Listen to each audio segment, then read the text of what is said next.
Well, I've been cutting probably in a total of maybe 4 hours. I haven't really, been testing my productivity that well. I cut up that tree, it was there. There's a top of it I'm going to cut up soon. And made some good boards. I made maybe 10 good boards, and a couple that are, well, they're good, but they're just too thick. I can level them up later. And yeah, just been playing around with it. This is sweet gum, and it's very wet wood. It's probably going to shrink a lot. But anyway, my blade finally snapped. They warned me about this. Everyone warned me about this. They always say the blade it comes with, just throw it away. And they even warned me when I bought the Sawmill. There's a replacement blade. It says you must replace the installed blade with this blade included in this box. But I didn't do it because I wanted to see how many cuts I can get with this blade. And the answer is about, I did two 10-foot segments, or two 9.5-foot segments, and I boarded them out. So yeah, for practicing, I would say just use the blade it comes with, because when it broke, it's not like it killed anyone. It just basically laid down and it sort of pop. It's very sharp, by the way. Yeah, you don't want to cut yourself, but yeah. So I'm gonna replace the blade and start over. And to replace the blade looks pretty simple. You just, this giant lever, turn it counterclockwise, it'll loosen the wheel, and you put it back in place. Surprise! The blade they include is a Lenox blade. You can see it right there, Lenox. Woodmaster, C# trademark.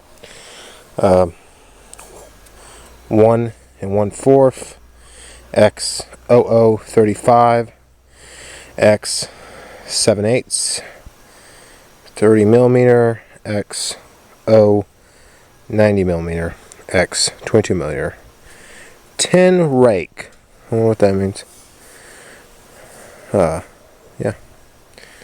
So yeah, it's pretty cool. I didn't think Lenox blade is like a $25 blade right there. I did order some Cook's blades, and they are here, but I'm gonna go ahead and saddle this blade up and see how she does.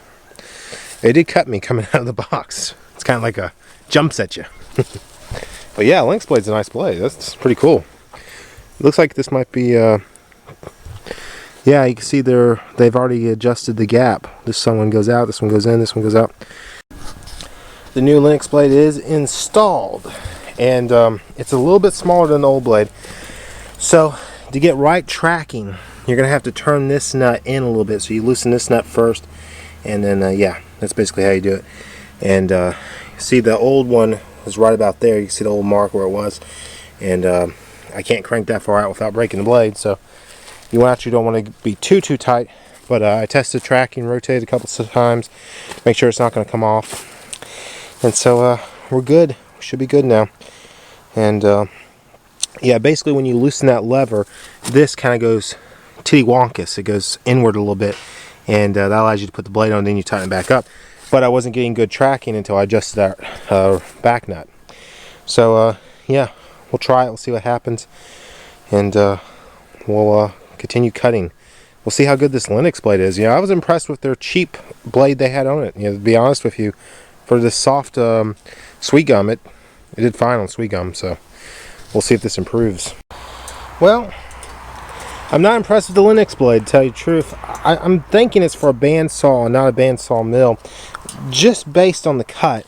Now the cut is a lot more smoother, which is great, but it takes a long time for it to get through a piece of wood, about a third, 2/3 slower than the blade that broke. And I think the reason why is, if you look at the blade itself, the teeth are further apart and smaller versus, the one it broke, which is over here, which were more teeth and they're bigger.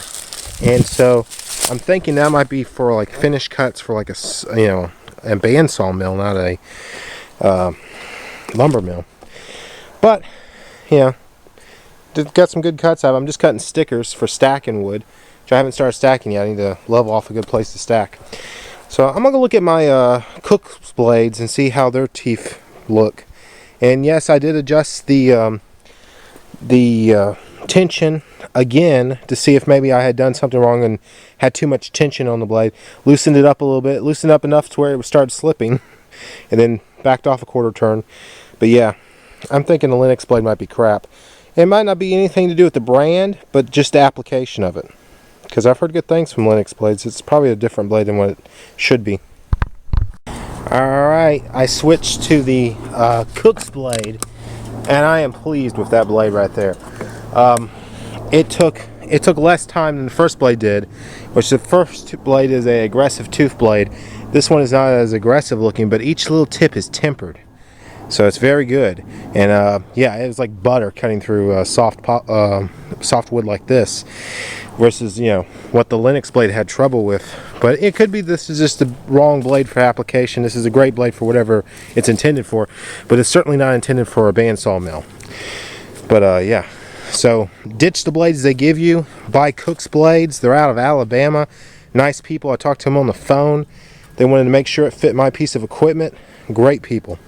And they, when they call them, tell them it's a Century Mechanic Harbor Freight one. I just told them it was the Harbor Freight one. They're like, oh, you mean Century Mechanic Tree? I'm like, yeah. So, yeah, there it is. Central Mechanic Tree.